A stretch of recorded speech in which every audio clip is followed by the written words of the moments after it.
Oui. Où?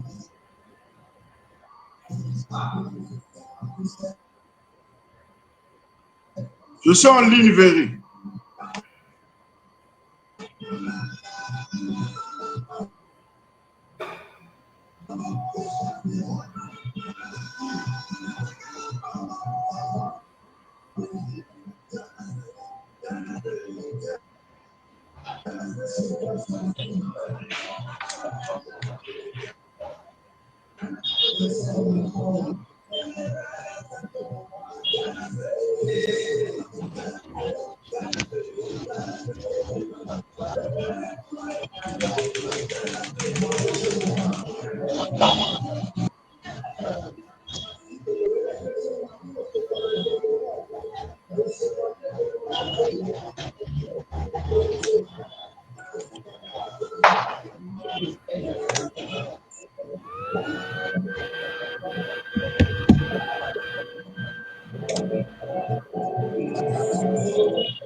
Bonjour tout le monde.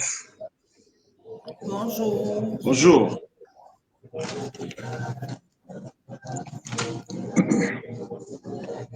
Là, j'ai un problème de son.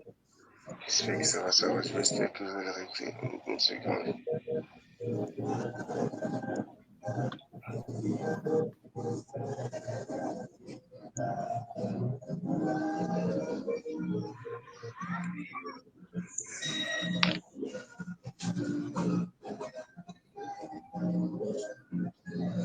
Bon, bonjour encore tout le monde et désolé vraiment pour ce désagrément. Notre modérateur du jour a quelques soucis de connexion, donc je vais devoir prendre le relais. Et vous allez devoir faire avec ma présence aujourd'hui. C'est vraiment dans l'urgence que je vais prendre ça. J'espère que tout le monde m'entend bien. Nadège, bonjour, ça va? Oui, ça va, ça va. Gaïa, comment ça va chez Giges? Oui, ça va, tout va bien, on est là. Tout va très bien.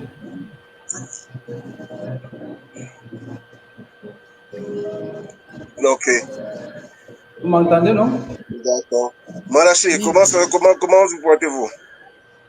Ça va bien, merci.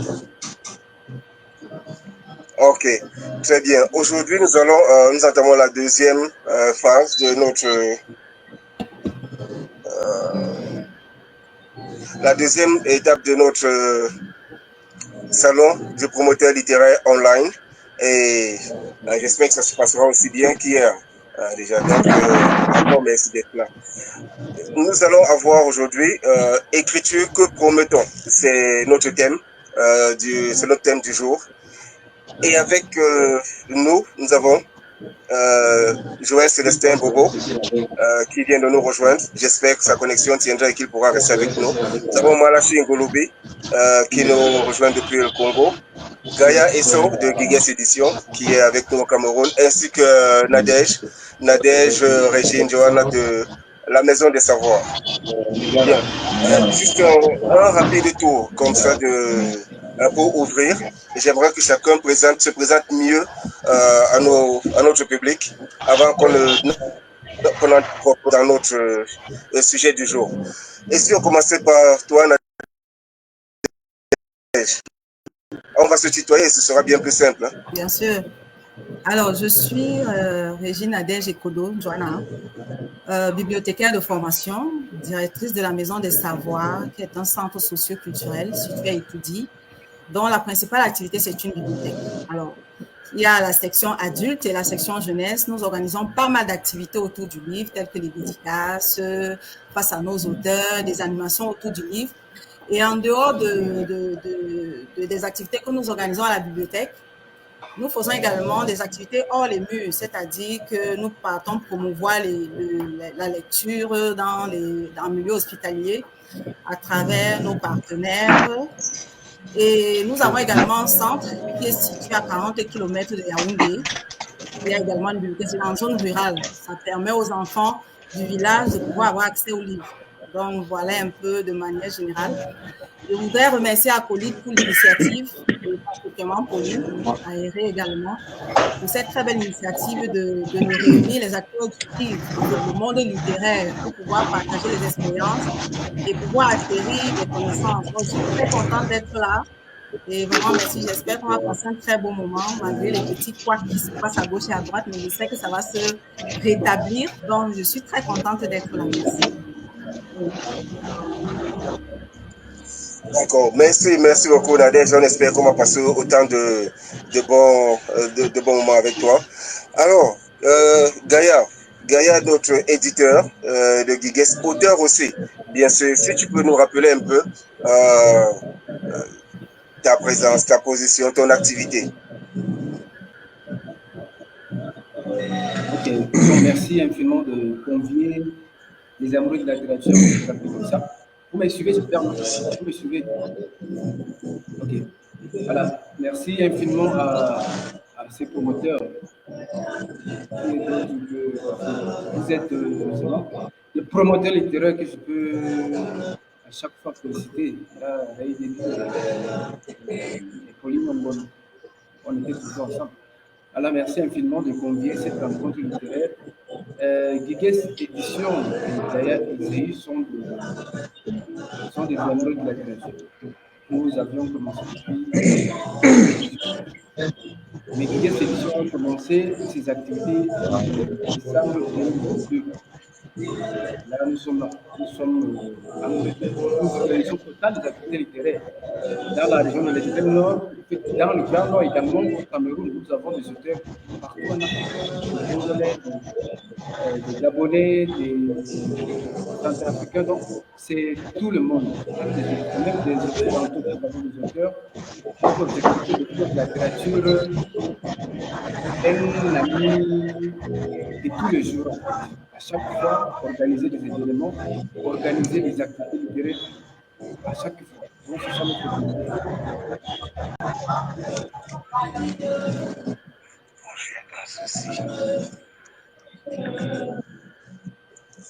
D'accord. Vous allez devoir, excusez un instant, j'ai un léger souci avec le son. Je n'entends pas bien ce qui revient. Mais j'espère que vous m'entendez bien déjà. Oui, on t'entend. On t'entend. Je t'entends très bien. D'accord. Gaïa, est-ce que tu peux dire quelque chose pour que je sache si le volume est optimal? Parce que là, j'entends c'est très bas chez moi. Oh, je vais utiliser les micros. Comme ça peut couper la tu entends? Oui, j'entends très bien. Je suis de nouveau là. Okay. Je crois que j'ai réglé. Bon, là, je pense que vous me suivez. Ok, d'accord. Oui. Je vais te laisser ça va, reprendre la modération parce que j'ai un souci de retour chez moi. Donc, je te laisse reprendre la modération. Vous allez devoir continuer ainsi donc. D'accord. Mon cher Gaïa, si tu permets, je peux dire quelque chose.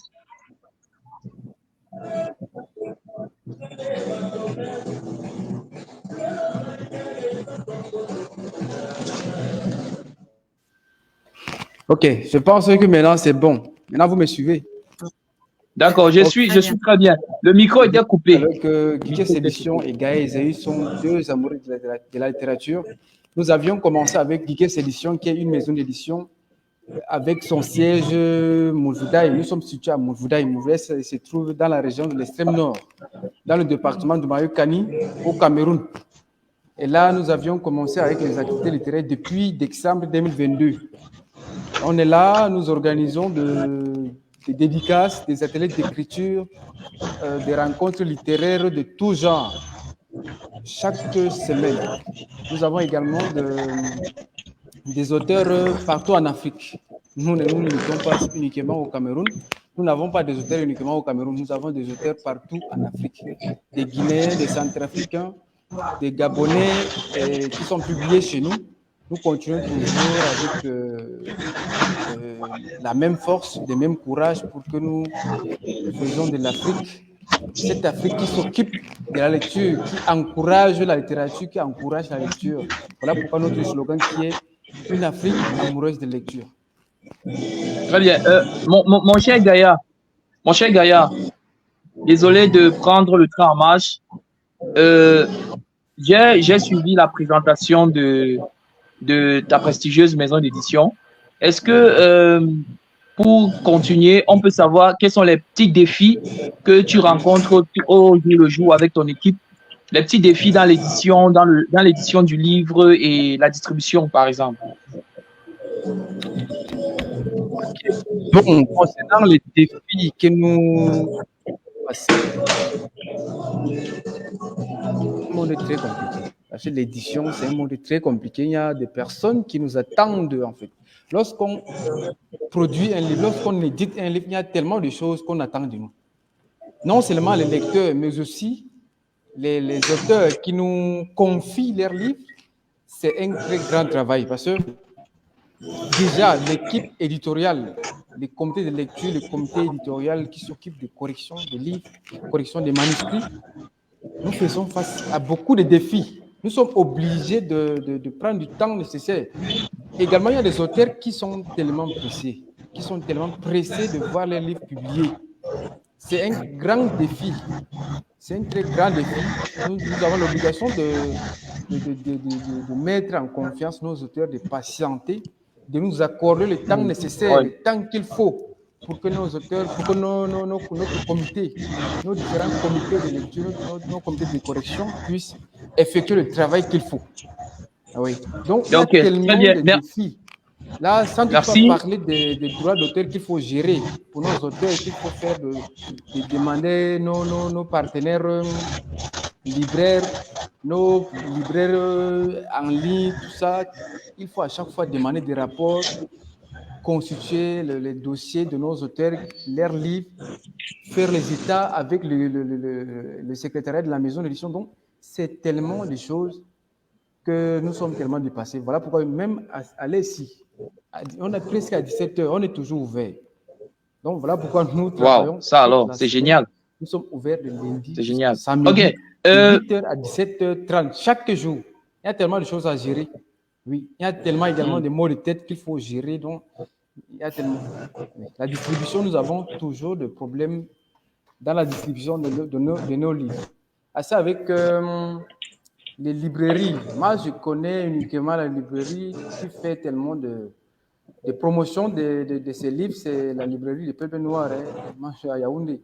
Parce que moi, je connais. Les autres librairies, là, ce sont des librairies seulement fixées comme ça, là, qui ne font pas de promotion des livres qui arrivent, les nouveautés qui arrivent au sein de l'établissement.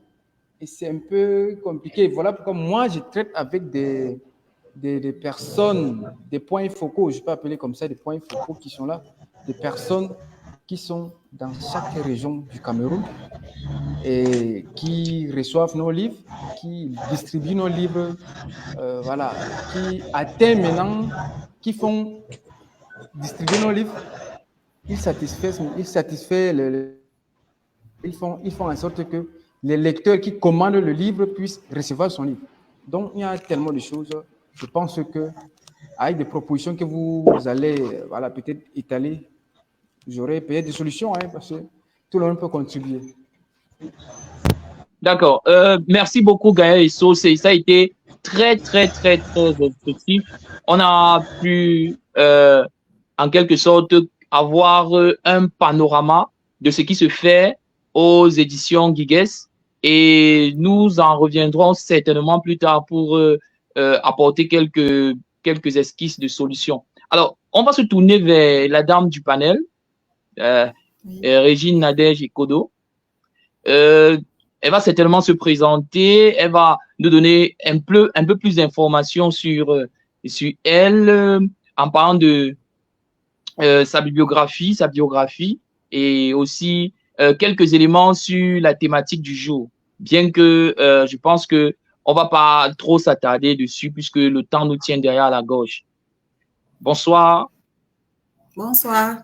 Alors, je suis Régine Nadège Ekodo, bibliothécaire de formation, directrice de la Maison des Savoirs, qui est un centre socio-culturel situé à Etoudi et dont la principale activité, c'est une bibliothèque. Alors, c'est une bibliothèque de lecture publique qui fait beaucoup la promotion du livre. Nous avons pas mal d'activités que nous organisons autour de notre bibliothèque. On a d'ailleurs une section adulte et une section jeunesse. Alors, comme activité, généralement, nous organisons les dédicaces. On a reçu pas mal d'auteurs déjà. Nous organisons des ateliers, par exemple, face à nos auteurs, qui est un très bel atelier qui permet aux écrivains d'être face aux critiques littéraires. Alors, nous avons des formations pour des femmes. Nous organisons également du soutien scolaire, des cours d'alphabétisation.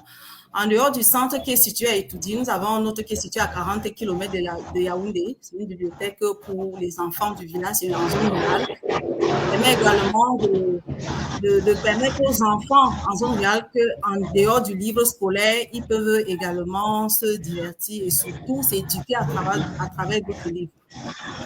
Alors, je suis très contente d'être là. Je remercie beaucoup Acolyte pour l'initiative. Je remercie beaucoup Pauline. C'est une très belle initiative et également. Par rapport au thème d'aujourd'hui, écriture, que promote-t-on? Alors, moi, de prime abord, je vais d'abord dire qu'il y a, à mon sens, il y a l'écriture pédagogique et l'écriture fictive. Alors, on sait déjà de toutes les façons que l'écriture pédagogique, c'est pour la promotion de l'éducation. Maintenant, l'écriture fictive, c'est les bandes dessinées, c'est les romans. Et c'est grâce justement à tout cet ensemble-là qui permet que c'est grâce à tous ces ensembles-là qui permet que les maisons d'édition puissent promouvoir ces écritures-là. Alors, je suis très contente d'être là et j'espère qu'on va passer un très bon moment. La Maison des Savoirs, située, il faut essayer de nous donner une localisation et quelques éléments qui concourent à montrer ce que vous mettez réellement en avant et quels sont quelques éléments que vous avez déjà eu à organiser jusqu'ici pour conclure. Alors, la Maison des Savoirs est située au dépôt de sable à Etoudi. Nous sommes ouverts de mardi à samedi de 9h à 17h. Comme je le disais au départ, nous organisons des activités telles que les dédicaces. C'est une bibliothèque de lecture publique ouverte au public. Tout le monde peut y avoir accès. On a des livres dans presque tous les domaines. Est-ce qu'on a des activités phares? Étant une bibliothèque de lecture publique, on organise pas mal d'activités pour la promotion du livre. Donc, c'est toujours le livre qui est mis en avant, peu importe le contenu. C'est le livre qui est mis en avant. Donc, nous n'avons pas d'activités phares, mais on organise pas mal d'activités autour du livre, comme je le disais, les dédicaces, les rencontres prof-élèves. Nous faisons également une activité qui s'appelle Face à nos auteurs. Oui, nous organisons également des résidences d'ateliers d'écriture. Parce que nous avons un centre qui est situé à 40 km de Yaoundé. Donc, généralement, quand on organise ces résidences-là, on permet que les écrivains puissent s'inscrire au préalable. On organise des activités de dessin, de bricolage. Bref, nous organisons pas mal d'activités. Exactement. Donc, merci. Merci vraiment pour ce tour de présentation. On va passer la parole à Malachi Cyril Gouloubi. Il est certainement là, nous l'espérons. Il va se prêter à la même politique qu'on vient de mettre sur le panel, c'est-à-dire il va parler un peu de son activité phare ou alors de ses activités liées au livre. Il va nous montrer quels sont les apports qu'il promeut dans la littérature camerounaise et enfin quelques défis qu'il rencontre au quotidien. Bonsoir, Monsieur Malachi.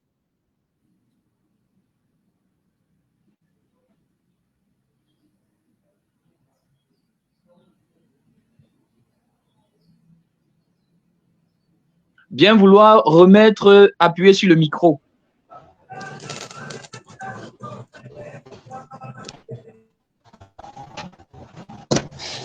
D'accord, donc je disais, je suis monsieur Malachi Cyril Ngouloubi, originaire du Congo-Brazzaville. Je suis un homme de culture polyvalent, universitaire en sciences économiques, écrivain, éditeur, responsable des éditions de la maison d'édition MCN Congo-France. En tant qu'homme de plume ou homme de culture, président de la Société des poètes français Antenne du Congo et président de la Société des auteurs poètes de la francophonie Antenne du Congo, président de l'association Europoésie et Filiga Antenne du Congo. Donc, nous sommes là pour la culture congolaise, disons africaine en général et congolaise en particulier. En tant qu'acteur, en tant que promoteur culturel, nous organisons pas mal des activités littéraires, culturelles pour initier les enfants, pour faire à ce que les écrivains ou les auteurs en herbe puissent bien assurer leur parcours littéraire depuis l'écriture jusqu'à la publication des livres. Merci. Ok, merci bien pour cette présentation. Nous sommes ici, nous sommes ravis de vous accueillir sur ce panel. Jusqu'ici, on comprend que le Congo-Brazzaville est une terre riche, non seulement par leur culture, mais aussi par leur production littéraire. Donc, merci d'avoir pris part à cette rencontre et nous allons passer, même comme il n'est pas connecté en ce moment, nous voulions passer la parole à Monsieur Bobo, le promoteur du CLIC. Mais comme il n'a pas encore pris la parole, il n'a pas encore rejoint le panel, ce qu'on va faire tout simplement, c'est que on va s'attarder sur la thématique d'aujourd'hui. Déjà, je tiens d'abord à me présenter. Je suis Sertia ici. Je suis le promoteur de la maison d'édition Appel Édition. Nous faisons la promotion, la formation et la diffusion des ouvrages littéraires et des auteurs parce que nous avons envie de faire en sorte que notre pays, le Cameroun, puisse former des écrivains de qualité qui pourront amener leurs écrits vers l'étendard de la diaspora et être à la hauteur d'avoir quelque chose à présenter à la face du monde. Alors, pour ce faire, nous sommes une maison d'édition située ici à Yaoundé et très bientôt à Douala. Nous avons envie de rejoindre la plupart des régions camerounaises et nous tendons la main comme ça à toute forme de partenariat. Nous organisons des ateliers d'écriture que je coach la plupart du temps. Nous organisons des cafés littéraires autour des œuvres que nous mettons en avant. Nous organisons des jeux concours comme le CIAPEL, Concours international Appel Édition, qui est un concours qui met en avant le lecteur. Parce qu'on s'est rendu compte qu'on parlait tout le temps de l'écrivain et on lésait un peu le lecteur. Nous sommes donc obligés de mettre en avant le lecteur aujourd'hui. Alors, à partir de tous ces éléments-là, nous faisons la promotion de la littérature à notre niveau. Voilà pourquoi aujourd'hui, nous participons par exemple à ce genre d'événement où j'ai la lourde responsabilité d'être le modérateur. Et justement, sans transition, je vais passer la parole à Jean-Pierre, à Jean Célestin Bobo qui nous a rejoint en ce moment, à Joël Célestin Bobo, j'y viens, qui nous a rejoint en ce moment, le promoteur du Clic. Bonsoir, Joël.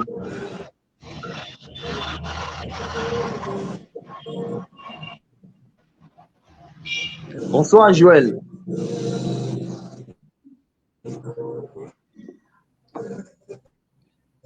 Joël a quelques problèmes de transmission. Transmission. Nous allons passer à la suite de notre débat. Nous allons parler de ce qu'on promeut à partir de l'écriture. Je voudrais m'attarder sur le fait que l'écriture, comment percevons-nous l'écriture dans nos pays africains déjà? Comment présentons-nous l'écriture à nos lecteurs et à nos écrivains? Et enfin, comment accompagnons-nous les écrivains et tout cela qui permettent à ce que l'industrie de l'écriture soit mise en avant et se développe dans notre Afrique bien aimée. Alors, la parole, je vais la passer en premier à la dame, parce que honneur aux dames d'abord. Il faut toujours donner de l'honneur aux femmes. Alors, qu'est-ce que Régine Nadège Ekolo pense de cette thématique? Comment pouvons-nous faire en sorte que l'écriture soit prise à sa juste valeur dans notre pays, dans notre continent africain? Comment? Quelles sont les stratégies? Qu'est-ce qu'on promeut à partir de notre écriture?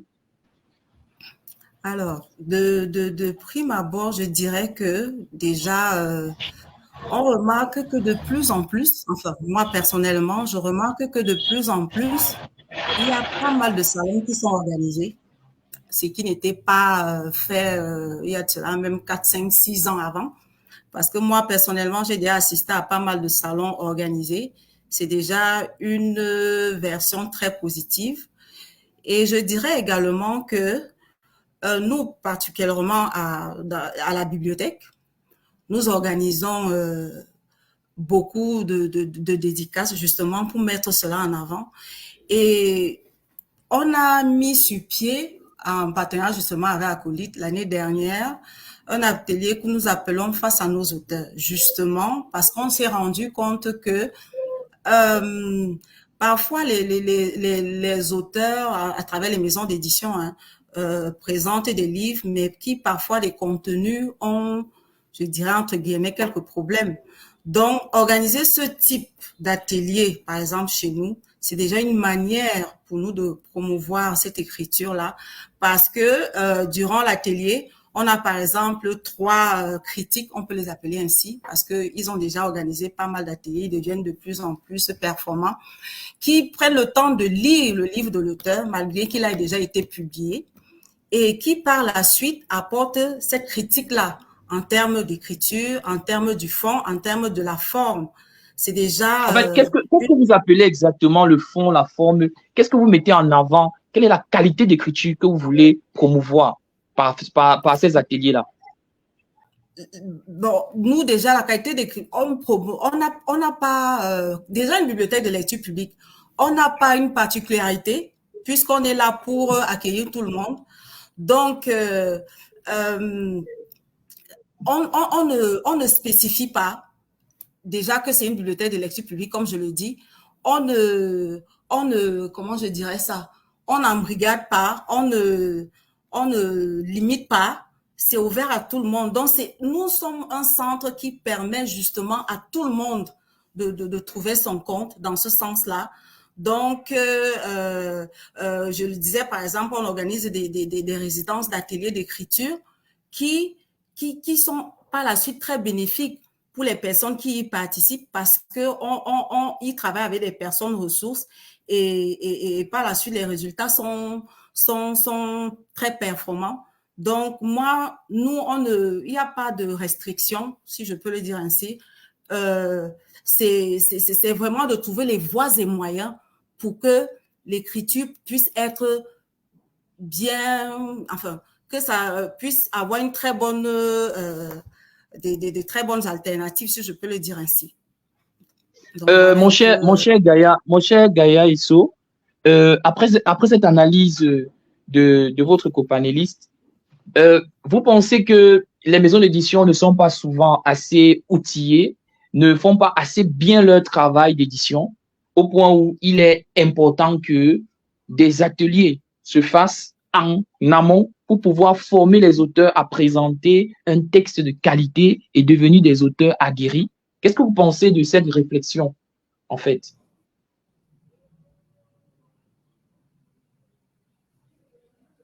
Je souhaite que vous repreniez votre question, parce que là, il y avait des problèmes de réseau pour que je puisse vous saisir. Essayez de reprendre votre question. Merci. Voilà, je disais ceci, elle fait l'apologie du fait qu'il est important que les auteurs se forment, hormis de la correction que les éditeurs pourraient apporter à leur manuscrit, qu'ils se forment lors des ateliers qu'ils organisent pour que leurs écrits soient parfaits et qu'ils deviennent des auteurs plus aguerris. Est-ce que vous partagez ce point de vue en tant qu'éditeur de votre calibre?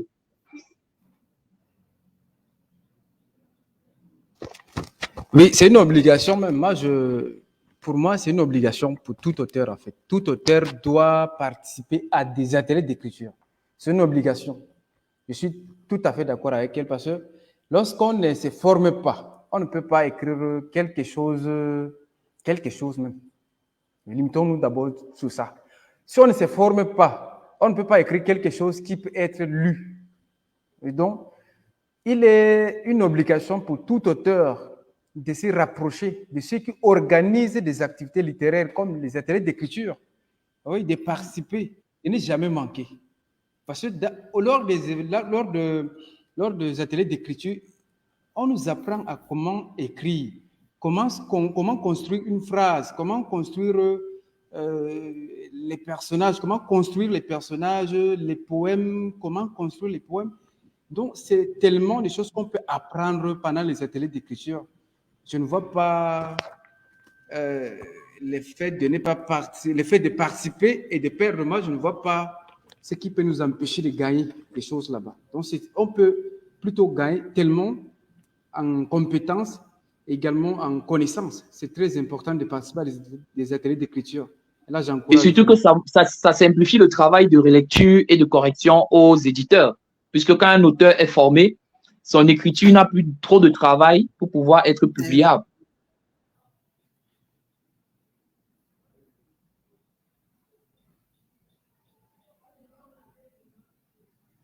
Je continue bien comment? Je continue?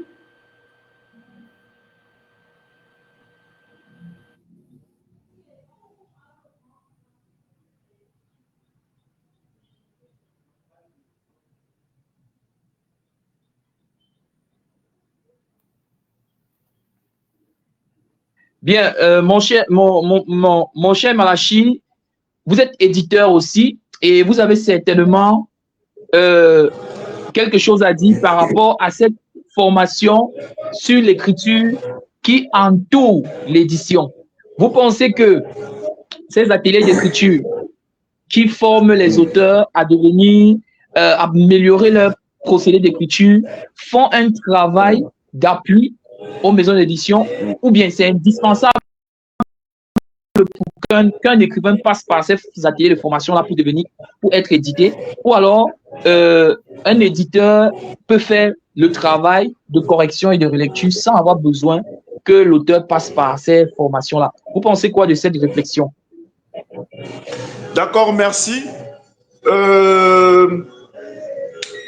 Être écrivain, c'est bien. Et je pense que quand vous êtes écrivain, vous écrivez, vous mettez à la disposition de la société entière des livres. Vous-même, vous devez être polyvalent, vous devez être meilleur. Pourquoi? Parce que je ne vois pas quelqu'un, ou bien je ne vois pas qu'un écrivain soit à mesure d'écrire et être incapable de pouvoir interpréter ce qu'il écrit, ou bien être incapable de pouvoir écrire seul, ou bien corriger d'abord ses manuscrits seul. Et je pense que L'atelier d'écriture est très important parce que chez nous, nous n'avons pas seulement les services de publication de livres, nous avons également un service d'atelier d'écriture. C'est-à-dire, lorsqu'un auteur arrive, peu importe sa capacité intellectuelle, peu importe son parcours universitaire ou académique, on se permet de pouvoir prendre le soin d'orienter l'auteur, de former l'auteur. Si par exemple c'est sur la poésie, on prend le temps de pouvoir avoir quelques séances sur l'écriture poétique. Si c'est le roman ou la nouvelle, on prend le temps pour pouvoir avoir quelques séances sur l'écriture romanesque. Ça permet à ce que l'écrivain soit un écrivain accompli, un écrivain aguerri, être capable de pouvoir aussi former les autres. Donc, c'est très important pour un écrivain de se faire former. Quand on reçoit un manuscrit, on accompagne l'écrivain et lorsque on constate que l'écrivain est mieux dans cette formation, on peut non seulement le former, l'accompagner aussi dans la finalisation de son projet d'écriture et jusqu'à la publication. Parce que moi, je dis toujours qu'un écrivain est plus qu'un professeur de français. Parce que lorsqu'on est écrivain, on doit être capable d'avoir des notions de grammaire, des notions de vocabulaire, des notions d'orthographe, des notions de conjugaison. Ça veut dire, lorsqu'on écrit, à côté de nous, nous devons toujours avoir ces livres. Bien qu'on se fait accompagner, bien qu'on vous forme, vous-même aussi, vous devez faire un travail personnel pour être un écrivain accompli. Parce qu'un écrivain, c'est pas quand même n'importe qui. Vous mettez vos livres à la disposition de la société. Vous-même, vous devez être bon. Vous devez être bon. Voilà ma contribution. Merci. Merci beaucoup. Merci pour cette contribution très enrichissante. On peut donc conclure qu'il est très important pour les auteurs de se former avant de proposer leur manuscrit dans les maisons d'édition pour éviter un trop plein de travail aux éditeurs qui n'arrivent pas toujours à contenir la pléthore de livres qu'ils reçoivent pour édition. Nous allons lire quelques chats avant de continuer. Nous avons quelques commentaires. Nous avons Marie-Françoise Ibovi qui dit « Absolument d'accord avec vous, tout auteur doit participer à des ateliers, doit se former continuellement pour gagner en compétences et en connaissances. » Il y a des lectures qui sont un peu qu'on va laisser passer. On a Christian William Kakwa qui dit vivement que les auteurs acceptent de se faire former de temps à autre. Donc, on va donc conclure que effectivement, c'est très important de se former avant de se faire éditer. Alors, pour continuer, est-ce que le Cameroun, est-ce que le Congo, est-ce que l'Afrique met en avant un mouvement d'écriture particulier qui est à l'odeur de nos thématiques quotidiennes, ou alors nous faisons un copier-coller de ce que l'Occident nous propose déjà? C'est une question qui met l'accent sur la qualité d'écriture que nous allons proposer à nos lecteurs. Est-ce que notre écriture est une écriture africaine authentique aujourd'hui, ou alors c'est une écriture qui a été délavée par les clivages de l'Occident? Je vais passer la parole j'aurais aimé passer la parole à Monsieur Bobo, qui est un expert dans la lecture, mais on va passer la parole donc à Monsieur Gaïa, qui, dans son expertise, a déjà vu certainement défiler plein d'auteurs et plein de livres devant lui. Qu'est-ce qu'il pense? Qu'est-ce qu'on promeut aujourd'hui dans l'écriture en Afrique?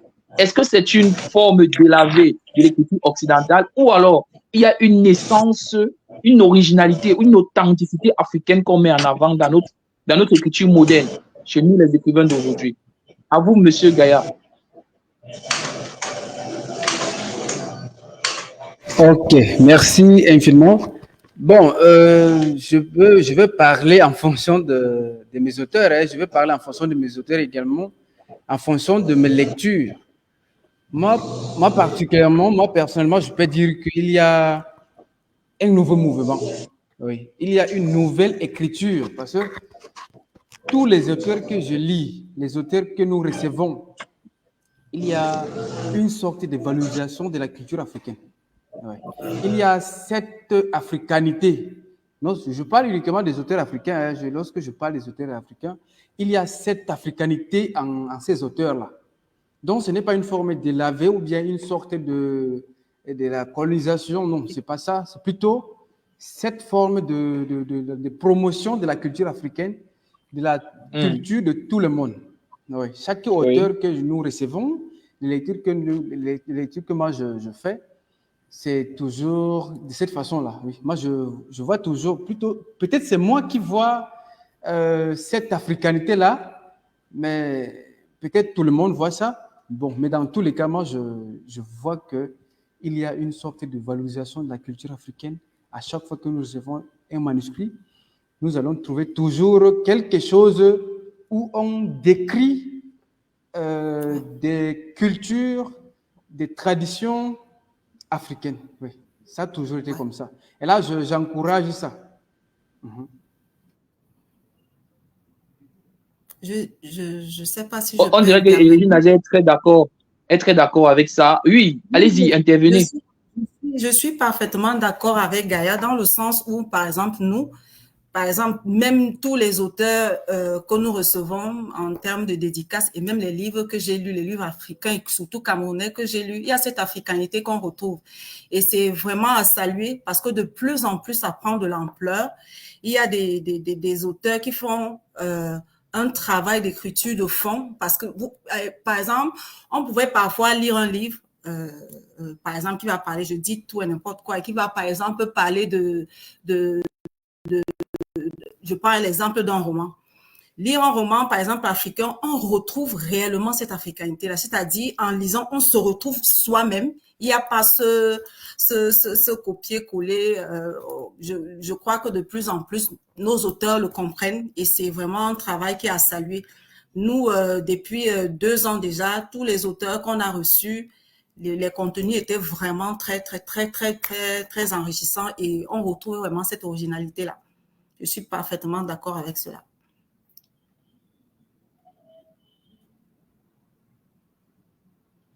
Voilà, j'aurais aimé parler aussi du fait que les lecteurs, est-ce qu'ils sont de cet avis?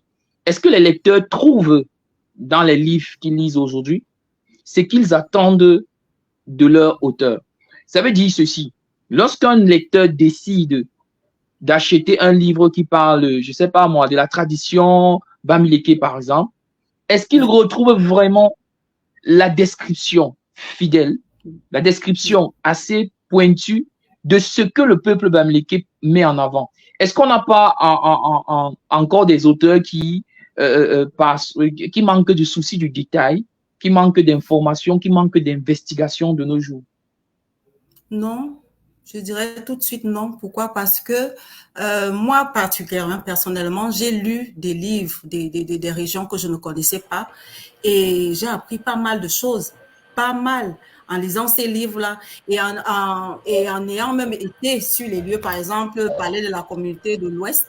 J'ai lu pas mal de livres dessus et étant sur les lieux, j'ai retrouvé cette sensation-là, cette vérité-là que l'auteur donne comme détail.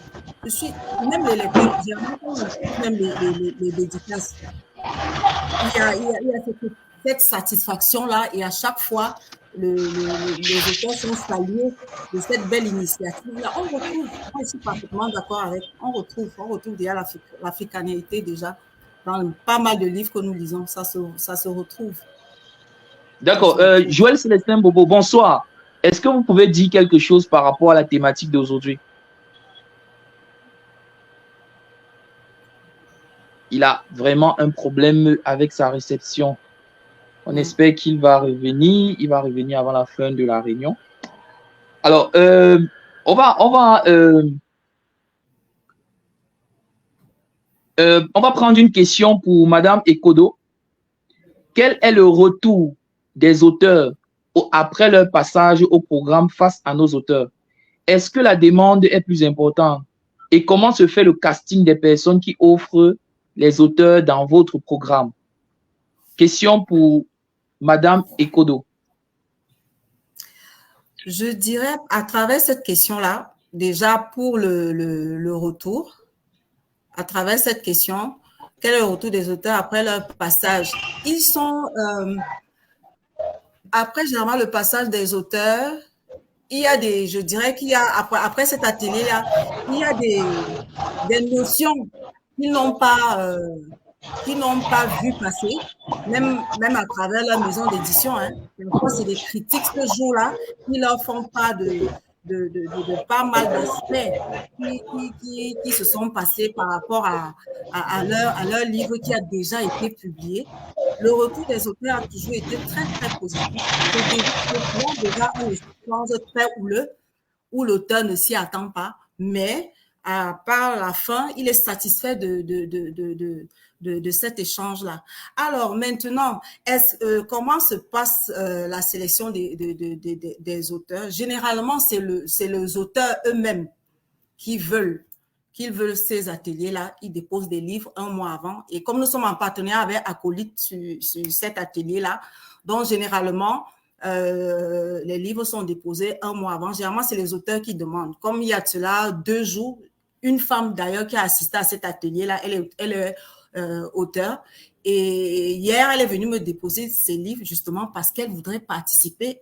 Elle voudrait que son livre passe par cet atelier-là parce qu'elle estime qu'en relisant son livre, et elle se dit que justement, la maison d'édition a dû laisser passer pas mal de choses. Elle voudrait vraiment participer à cet atelier-là pour rééditer son livre et sortir quelque chose de bien. Donc, le retour est toujours positif parce que je dis, c'est 3 jeunes qui vraiment, de par leur expérience, tout naturellement, donnent leur avis.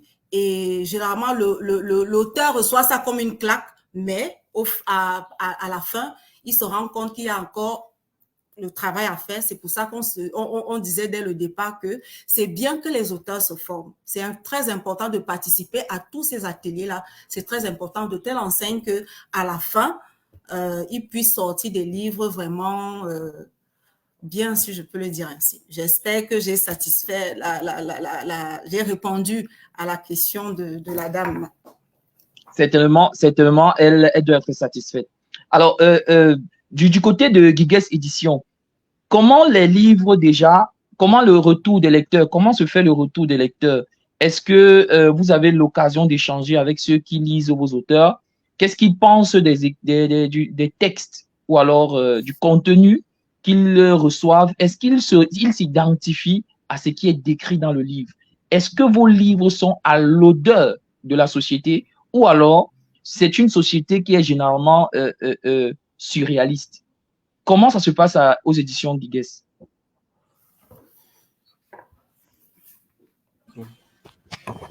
Bon, aux éditions Guigues, nous avons eu des retours de lecteurs, en fait. Beaucoup de lecteurs nous envoient, mais généralement, ils saisissent directement les auteurs.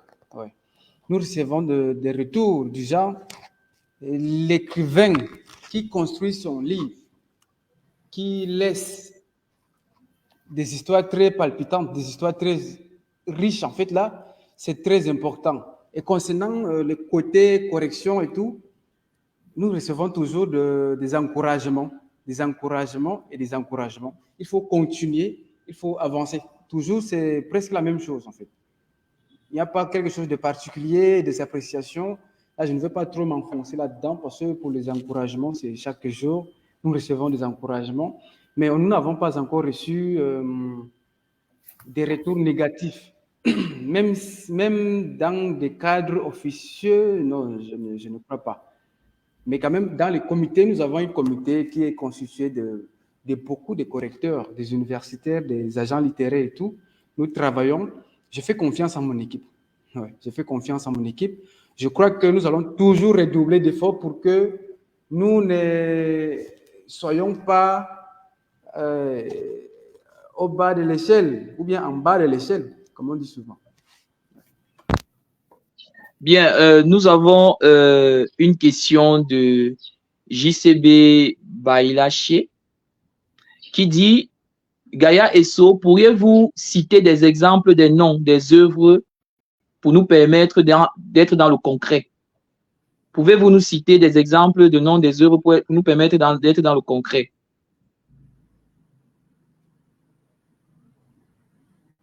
Rallumez votre micro. Nous pouvons citer, on peut citer le livre Les Tourments de Gahama d'Elie Samuel, qui est un roman qui traite de la secte Boko Haram. C'est une histoire qui commence avec Gahama et la Douala. Là, je vous laisse l'opportunité de découvrir le livre. Vous cherchez le livre, vous lisez. Il y a également L'âme du soldat de Bienvenu Oissou. Oui, L'âme du soldat de Bienvenu Oissou. Tous ce sont des romans construits avec une plume tellement accessible, avec des plumes tellement accessibles à notre niveau, oui, selon notre société actuelle. Et également, nous avons les recueils de poèmes, beaucoup de recueils de poèmes, comme la poésie de la Renaissance africaine de Taiga Hans. Là-bas, les poèmes qui sont utilisés, qui font de l'apologie à l'Afrique, qui donnent de la valeur, qui valorisent l'Afrique. Il y a tellement de livres. Oui, il y a également des essais. Je suis à court de connexion. Hein.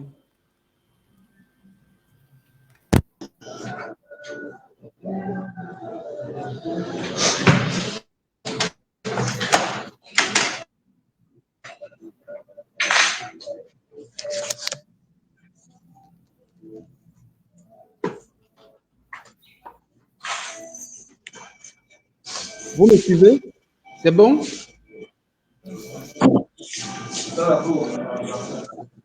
Comme je disais tout à l'heure, je suis à court de connexion là, je ne pensais pas pouvoir continuer. Mais bon, vous pouvez trouver nos livres, vous pouvez nous contacter, nos pages sont là disponibles, nos numéros WhatsApp sont là également.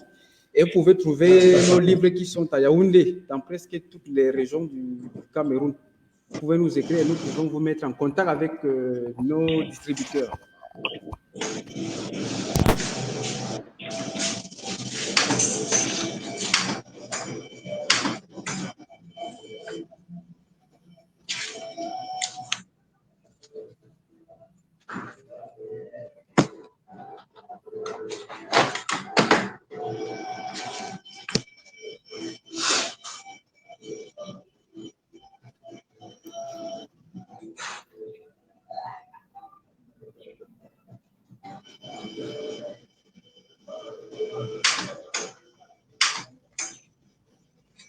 Voilà, je disais que Gaïa Esso,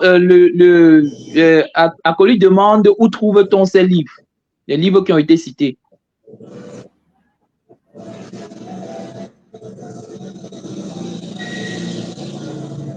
La question est pour Gaïa Esso.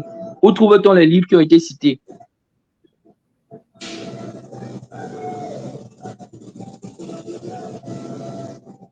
Problème de réception. Alors, on va continuer avec quelques commentaires. Question pour les intervenants. C'est une question de Michael Nemba.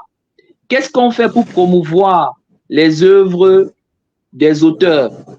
Que font les éditeurs, pardon, pour promouvoir les œuvres des auteurs lorsqu'il faut passer dans les chaînes de télé, de radio? C'est-à-dire, comment se fait la communication autour du livre lorsqu'on est auteur, lorsqu'on est éditeur? Cette question, je la pose à Monsieur Malachi Cyril Ngouloubi, qui va nous parler comment ils font aux éditions MCN pour pouvoir promouvoir le livre dans son ensemble.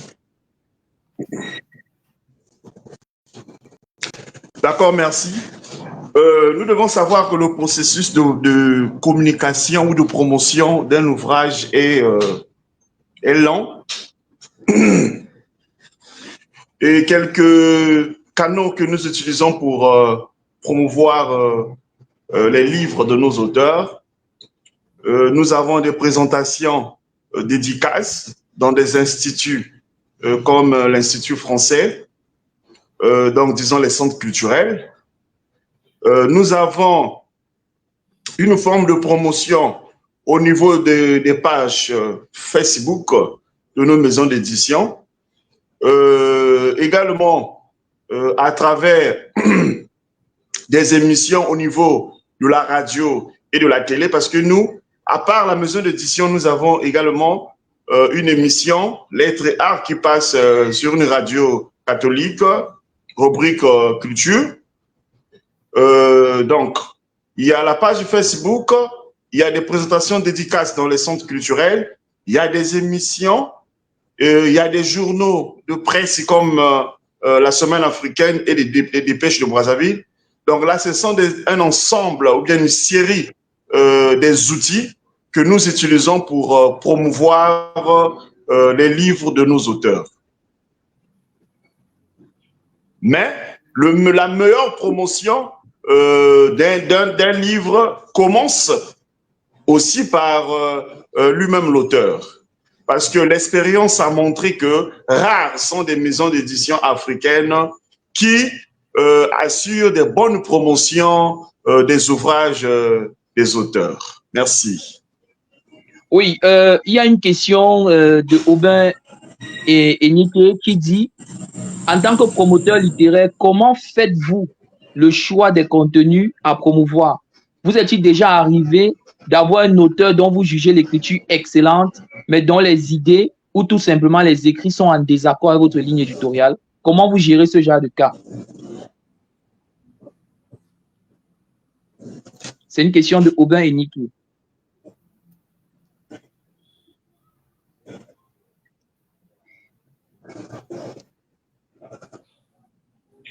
Vous avez compris la question?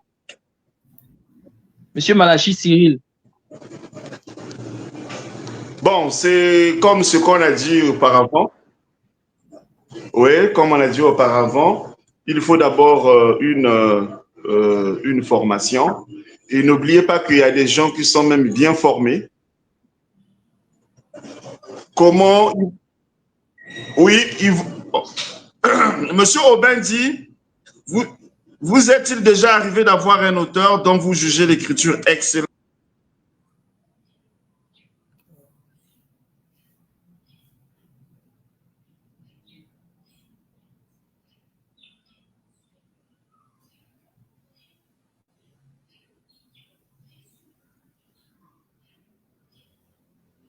Voilà, Monsieur Malachi Cyril nous a quittés. Est-ce que Régine Nadège Ekodo, vous pouvez prendre la parole pour dire ce que vous pensez de cette réflexion? Est-ce que vous êtes déjà arrivé de travailler en collaboration avec des éditeurs ou alors un comité de relecture? Vous voyez, le texte, il est bon, mais ça ne respecte pas votre ligne éditoriale, c'est-à-dire ce que vous recherchez. Comment vous gérez ce genre de cas? Bon, déjà, c'est vrai qu'on n'a pas, comment je dirais ça,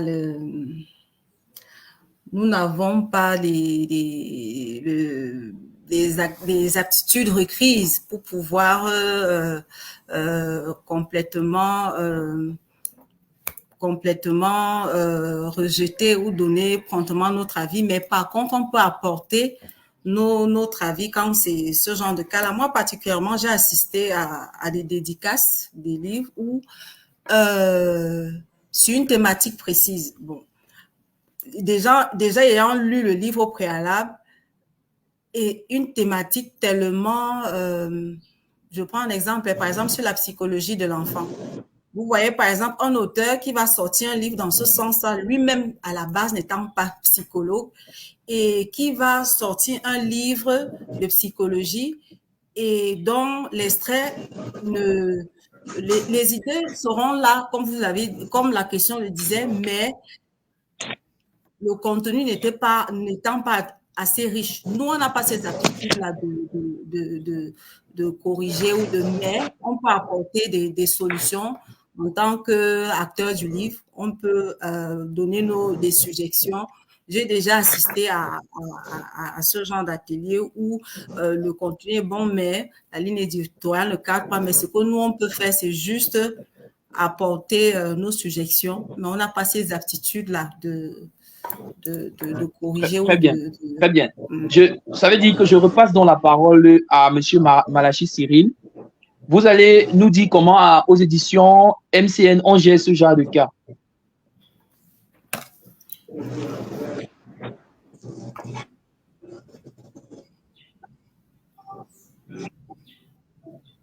Monsieur Ngouloubi. Oui, vous pouvez reprendre la question, comme il y avait un problème de connexion. D'accord. Je me suis déconnecté involontairement. On vous écoute. Oui.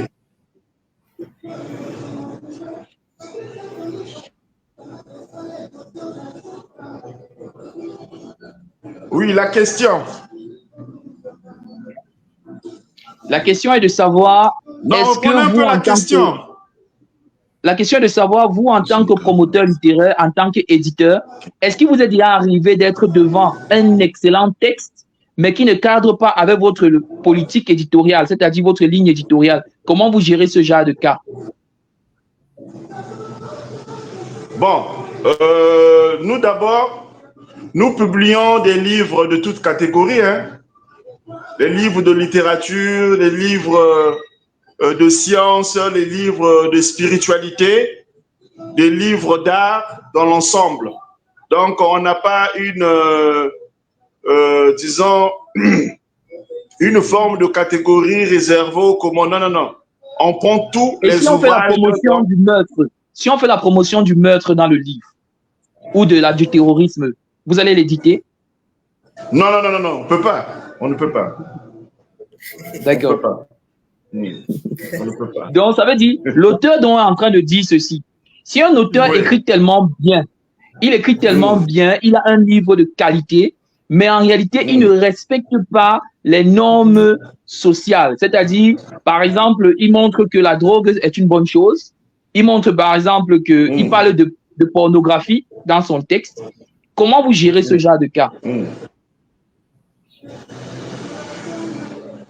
Ah, mais n'oublions pas que nous avons aussi de la censure. On ne peut pas mettre au marché, mettre à la disposition du marché du livre, un livre qui peut facilement entraîner la fermeture de la maison d'édition.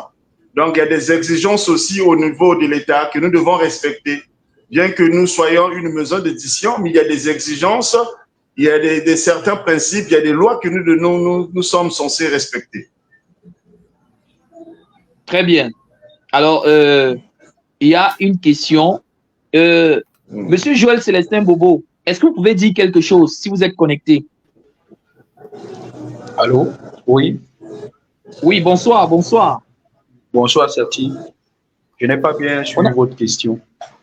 On a eu du mal à discuter, à communiquer avec vous. Vous n'avez pas eu le temps de vous présenter et de dire quelque chose sur le thème d'aujourd'hui. Donc, si vous pouvez le faire en 2 minutes, ce sera une bonne chose. D'accord. Je suis Joël Célestin Bobo, le promoteur du centre de lecture d'initiation et d'intégration à la culture. Alors, concernant la thématique du jour, je pense qu'il est bon de pouvoir promouvoir à la fois l'écriture et l'édition. Parce que, à mon sens, les deux sont consubstantiellement liés. Chaque individu aspire à écrire, à marquer son temps. Et cela doit être encadré. Ça doit être encadré d'abord au niveau institutionnel, à travers l'État, qui doit mettre des moyens à même de pouvoir permettre aux éditeurs, aux auteurs, de pouvoir se déployer facilement. J'entends par là l'organisation des résidences d'écriture, d'ateliers d'écriture, pour équiper les auteurs et également aussi subventionner les maisons d'édition. C'est très important pour avoir une littérature de qualité. Mais il y a également un deuxième niveau. Les auteurs doivent se prendre en main au cas où cela n'est pas fait. Ils peuvent le faire en se constituant en association, mais en travaillant en synergie avec les éditeurs. Ce travail en synergie avec les éditeurs peut leur permettre d'améliorer. Il y a un besoin de formation. Ils doivent toujours se former de manière permanente pour améliorer la qualité de leurs écrits. Et cela assurera à coup sûr la vitalité et le dynamisme de notre littérature. Donc, étant donné qu'au Cameroun, par exemple, les écrivains sont confrontés à vivre dans le second domaine. Donc, mon invitation aujourd'hui, c'est d'appeler un peu l'État à contribuer à accompagner les écrivains à travers des associations. Nous avons par exemple Acolyte qui nous réunit aujourd'hui. Encourager ces genres d'initiatives. Il faut avoir un modèle équilibré qui fait intervenir à la fois les institutions, donc l'État et même les entreprises, ainsi que les écrivains eux-mêmes. Donc, c'est très important d'assurer cet alliage. Voilà, moi, ce que je peux dire à la volée comme Très ça bien. en 2 minutes. Très bien. Vous gardez la parole, hein, vous gardez la parole. Joël Célestin Bobo, il y a une question d'un follower, un panéliste. Il dit, de nos auditeurs, il dit, un auteur qui a une forte communauté, il s'agit de Christian William Kakwa, il dit, un auteur qui a une forte communauté sur les réseaux sociaux et dans le paysage littéraire, doit-il forcément avoir une promotion de son ouvrage, même s'il n'est pas d'excellente qualité? C'est-à-dire quoi? Est-ce qu'un auteur, parce qu'il est connu, il est célèbre, il a une forte communauté et il a un aura assez conséquent dans le monde littéraire, est-ce qu'il doit être forcément édité, même s'il n'est pas assez compétent?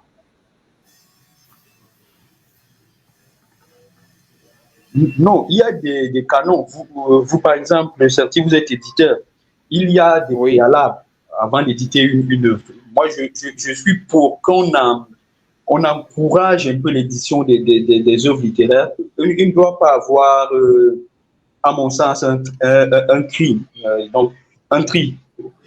Donc, pour moi, ce qui est important, c'est que chaque éditeur puisse s'assurer que les règles des grammaires, est-ce qu'elles sont respectées, est-ce que là, et après, il faut laisser les œuvres faire parler d'elles-mêmes. Donc, à mon sens, l'édition doit respecter, on ne doit pas tenir compte de la popularité, mais c'est le texte qui doit dicter la décision à prendre, en fait. D'accord, très bien. Très bien, ce qui veut dire qu'il est très important de ne pas faire du particularisme. Il faut toujours permettre qu'un auteur soit lu. Il faut toujours permettre qu'un auteur soit étudié, soit lu dans son entièreté pour savoir exactement ce qu'il a apporté. Et s'il y a des choses à arranger, là, l'édition, la maison d'édition ou bien les ateliers d'écriture vont se charger de parfaire son œuvre. Alors, je vais continuer tout simplement en paraphrasant une très bonne intervention de Marie-Françoise Ibovi qui dit que la compétence d'écrire n'est pas toujours innée. La preuve, moi-même, je suis autrice depuis 10 ans. Je n'ai aucune formation littéraire. J'ai appris à écrire une pièce de théâtre, à écrire une nouvelle, à écrire un roman et je continue d'apprendre. À l'époque, il n'y avait pas d'atelier d'écriture. Je me suis formé en lisant encore et encore. Est-ce que, Régine Nadège, vous pensez que l'écriture, un bon écrivain, il est indispensable qu'il fasse des ateliers d'écriture ou alors juste sa compétence de lecteur, c'est-à-dire le fait qu'il ait tellement lu, peut développer en lui des compétences de rédacteur? Oh non, il peut devenir un best-seller seulement ou alors un chef-d'œuvre littéraire seulement en lisant encore et encore. Quelle est la place de la lecture dans le processus de formation d'un écrivain? Alors, moi, je dirais tout simplement que déjà, pour arriver à un best-seller, il y a un travail qui est fait en amont, un travail de fond qui est fait en amont. On a dit dès le départ qu'on se forme. Et la formation n'a pas de, pour moi, à mon sens, elle n'a pas de limite. Les gens se forment tout le temps, on apprend tout le temps. Donc, il n'y a pas de restriction qu'il soit parce que ça évolue. Le monde de la littérature, même, elle évolue au jour le jour. Il y a des mots qui s'ajoutent, il y a des situations qui changent. Donc, pour un auteur qui est best-seller, il faudrait qu'au fur et à mesure que le temps y passe, qu'il s'adapte également à ce changement qui agit. Donc, dire qu'on est best-seller et puis on se consacre au fait qu'on a déjà tellement lu, non, je suis pas je ne suis pas un peu d'accord avec ça. Il faut toujours se former parce qu'il n'y a pas de restriction à cela. Il faut toujours et toujours et toujours se former. Je vous disais tout à l'heure, par exemple, on a reçu des auteurs qui sont passés par cet atelier de face à nos auteurs qui, à la fin, ont reconnu, pourtant leur livre est déjà vendu.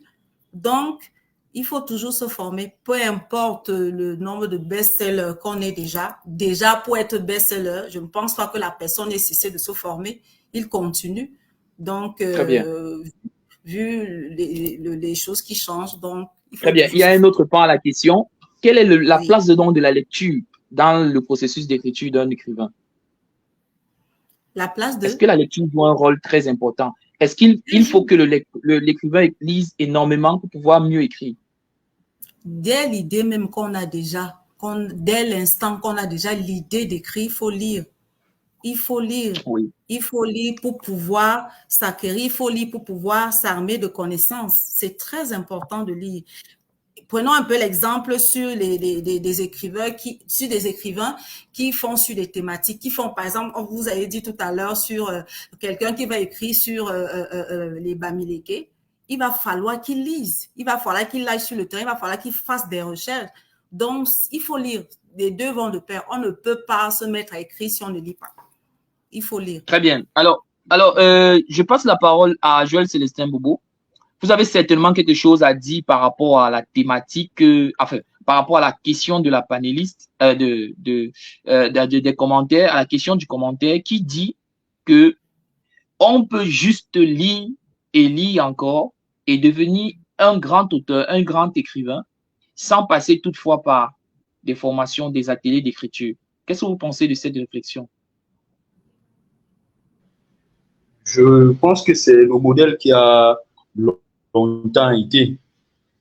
Parce que les ateliers d'écriture, on peut dire que c'est assez récent. Je vais prendre un cas. J'ai eu à lire les mémoires de René Philombe et Oui. pour lui, il a appris à écrire justement en lisant de manière permanente. Donc, la lecture peut être la clé qui donnera des astuces d'écriture. Donc, la maîtrise des genres et surtout la fluidité des exprimer, en fait. La lecture peut aider à cela. Alors, donc, on peut quitter de nulle part à grand auteur seulement grâce au nombre de lectures qu'on a pu accumuler.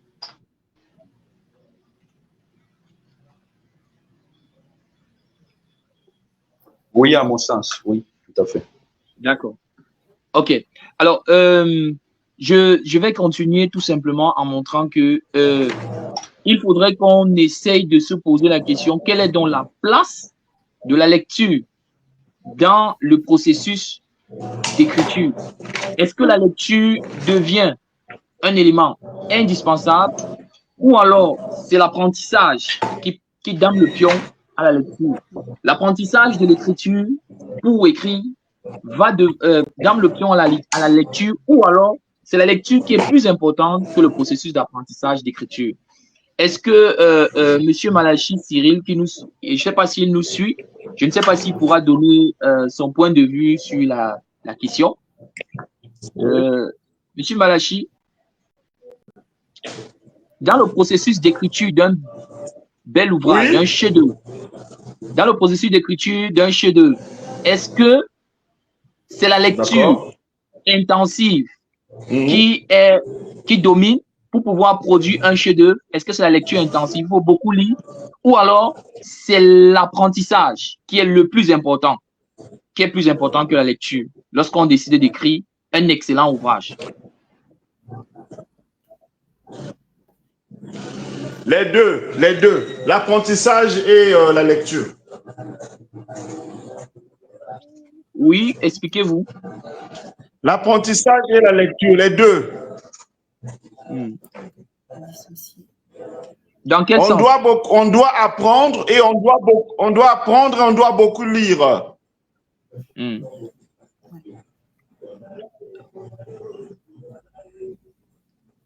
Donc, vous pensez que... On doit apprendre et beaucoup lire. Oui, on doit apprendre et beaucoup lire. Maintenant, la question était de savoir, est-ce qu'un auteur, un excellent auteur, peut naître et développer sa plume sans jamais avoir fait d'atelier d'écriture et devenir un best-seller? Ah, si c'est un génie, oui, hein? Parce qu'il y a des enfants génies, ça il ne faut pas aussi l'oublier, il y a des enfants génies. Oui. Il y a des enfants génies. Donc, il faut aussi utiliser cet aspect. Il y a des enfants génies. Il y a des gens qui n'ont jamais reçu une formation quelconque et qui ont suivi le parcours scolaire et universitaire comme tout le monde. Mais quand il se met à écrire, vous allez penser que c'est quelqu'un qui est derrière lui ou bien c'est une forme de nègre littéraire qui est derrière lui. Comment? Donc, il y a aussi des enfants génies ou des auteurs génies. Ça aussi, c'est un aspect qu'il faut valider ou soulever. D'accord. Donc, sinon, l'apprentissage et la lecture, les deux outils sont importants. D'accord. Alors, une question donc à tout le panel, c'est de savoir quelles sont les qualités d'un excellent livre. Comment fait-on pour savoir qu'on a en face de soi un excellent livre? Régine Nazel-Ekodo, qu'est-ce qui vous a... vous allez citer quelques livres qui vous auraient particulièrement marqué et quels sont les éléments qui ont permis de dire, voilà, j'ai en face de moi un excellent livre. Comment vous avez remarqué ça? Alors, dans mes lectures personnelles, il y a des... donner mon avis, il y a des livres que j'ai lus et les ayant lus, je me suis retrouvée particulièrement. Je prends l'exemple sur le livre de Mirage de Max Assomont qui, dès le départ, décrit son enfance et moi, je me suis retrouvée. On parlait tout à l'heure, par exemple, de l'écriture, de l'africanité, et moi, j'ai retrouvé ça dans son livre. J'ai trouvé que c'était un très bon livre sur l'immigration parce qu'il y a assez de détails, il y a le contenu que j'ai trouvé très riche, il y a le fait de l'immigration qui est un fait social, il y a tous ces aspects rassemblés là. Ayant lu ce livre, j'ai trouvé que c'était un bon livre. Il y a également le livre de Sabine Meungue, que j'ai trouvé également que le contenu était très riche. Bon, moi, les critères que je peux dire, moi, en tant que lecteur, je me tiens en tant que lectrice, c'est par exemple, quand on prend un livre pour le lire, il faut déjà avoir l'envie de continuer de passer d'une page à l'autre. Ça, c'est déjà l'un des critères très importants. Si déjà on prend un livre et qui, à la première 2, 3, 4, 5 pages, on ne se retrouve pas, on ne comprend pas trop. Après, ça, c'est mon avis par rapport aux lectures que j'ai eu à faire. Et je crois qu'il y a déjà pour moi ce niveau-là. Mais la majorité déjà, vous citez les deux là, c'est des livres que j'ai trouvés, je me suis retrouvée personnellement en tant qu'Africaine, Camerounaise. C'est des contenus que j'ai trouvés très enrichissants. C'est des faits à vérifier. C'est des faits à vérifier. Donc voilà un peu. En réalité, c'est notre vie. On retrouve notre vie à l'intérieur. Exactement. Joël Célestin Bobo. Alors, certainement, étant le promoteur du CLIC, tu as dû lire énormément de textes, énormément de livres. Qu'est-ce qui te captive particulièrement? Qu'est-ce qui fait d'un livre pour toi un excellent livre?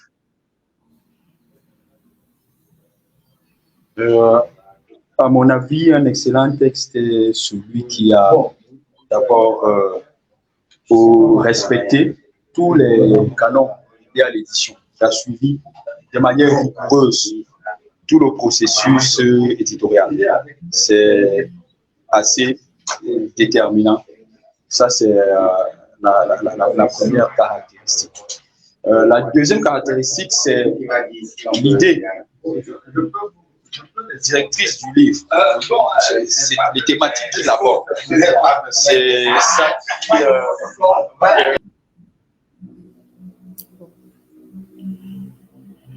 Bon, Monsieur Bobo nous a laissé. On va continuer d'abord par quelques commentaires. On va lire quelques commentaires.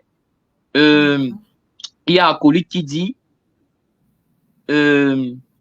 Madame Ekodo, vous recevez beaucoup d'enfants à la Maison des Savoirs. Quel contenu mettez-vous en priorité à leur disposition? Lisent-ils ce qu'ils veulent ou alors il y a une particularité? Alors déjà, pour les enfants, nous avons des livres, nous avons une bibliothèque jeunesse.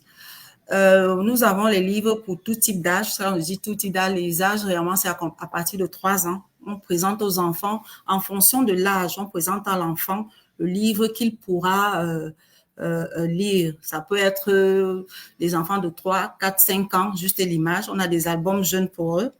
Et à partir de 8, ainsi de suite, on a des romans, on a des bandes dessinées, on a des dictionnaires pour eux, on a des livres scolaires au programme, ce qui permet aux enfants qui, par exemple, dont les parents n'ont pas assez de moyens pour acheter des livres au programme pour que les enfants puissent venir faire leurs devoirs à la bibliothèque.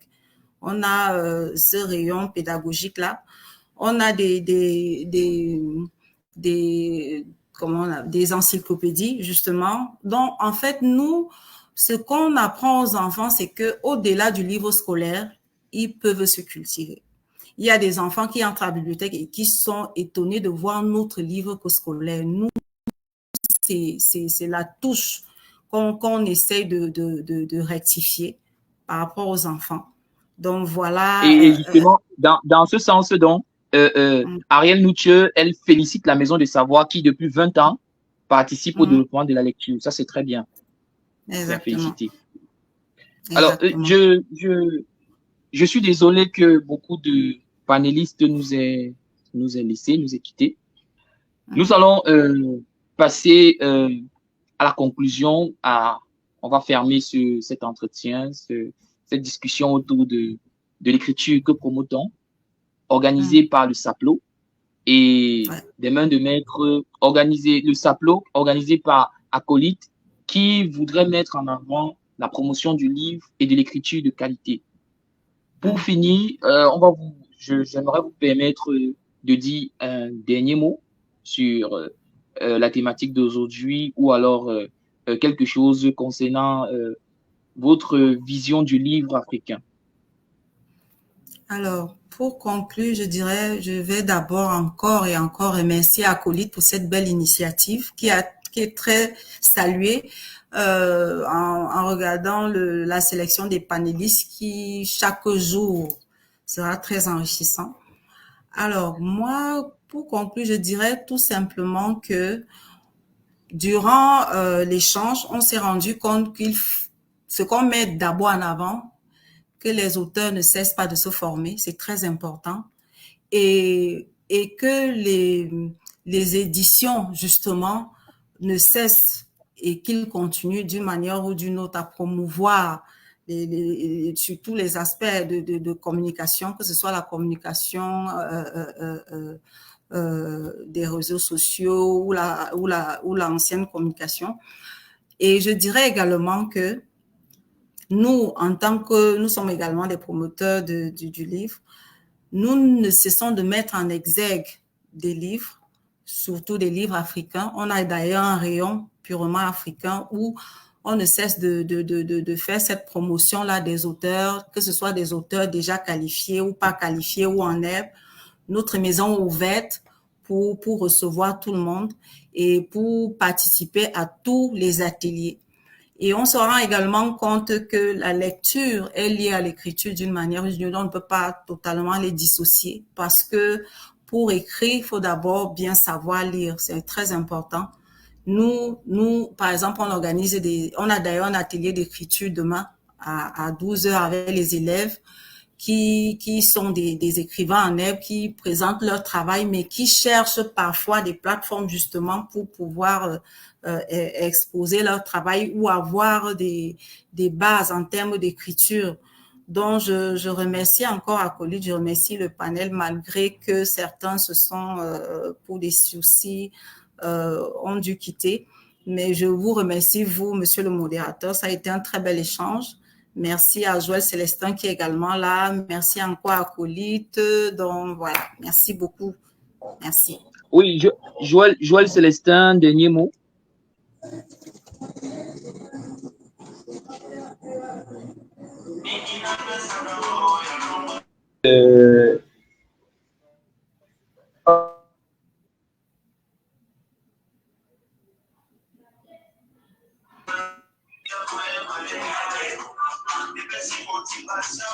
Allô?